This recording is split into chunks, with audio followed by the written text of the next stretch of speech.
किसी गांव में एक बूढ़ा व्यक्ति अपने बेटे और बहू के साथ रहता था। परिवार सुखी संपन्न था। किसी तरह की कोई परेशानी नहीं थी। बूढ़ा बाप, जो किसी समय अच्छा खासा नौजवान था, आज बुढ़ापे से हार गया था। चलते समय लड़खड़ाता था। लाठी की जरूरत पड़ने लगी। चेहरा झुर्रियों से भर चुका था। बस अपना जीवन किसी तरह व्यतीत कर रहा था। घर में एक चीज अच्छी थी कि शाम को खाना खाते समय पूरा परिवार एक साथ टेबल पर बैठकर खाना खाता था। एक दिन ऐसे ही शाम को जब सारे लोग खाना खाने बैठे, बेटा ऑफिस से आया था। भूख ज्यादा थी, सो वह जल्दी से खाना खाने बैठ गया और साथ में बहू और उसका एक बेटा भी खाना खाने लगे। बूढ़े हाथ जैसे ही थाली उठाने को हुए, थाली हाथ से छिटक गई। थोड़ी दाल टेबल पे गिर गई।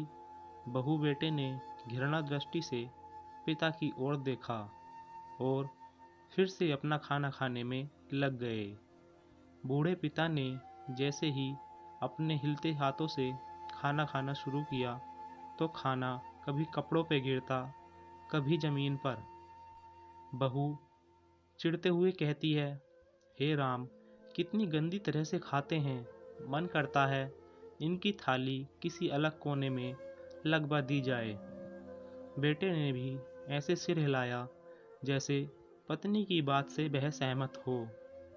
उनका बेटा यह सब मासूमियत से देख रहा था।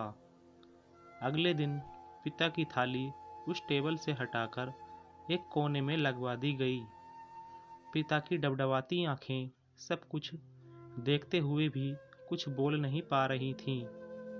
बूढ़ा पिता रोज की तरह खाना खाने लगा। खाना कभी इधर गिरता, कभी उधर गिरता। छोटा बच्चा अपना खाना छोड़कर लगातार अपने दादाजी की तरफ देख रहा था। माँ ने पूछा, क्या हुआ बेटा? बेटा बोला, तुम दादाजी की तरफ क्या देख रहे हो और खाना क्यों नहीं खा रहे? बच्चा बड़ी मासूमियत से बोला, माँ, मैं सीख रहा हूँ कि वृद्धों के साथ कैसा व्यवहार करना चाहिए। जब मैं बड़ा हो जाऊँगा और आप लोग बूढ़े हो जाओगे तो मैं भी आपको इसी तरह कोने में खाना खिलाया करूँगा।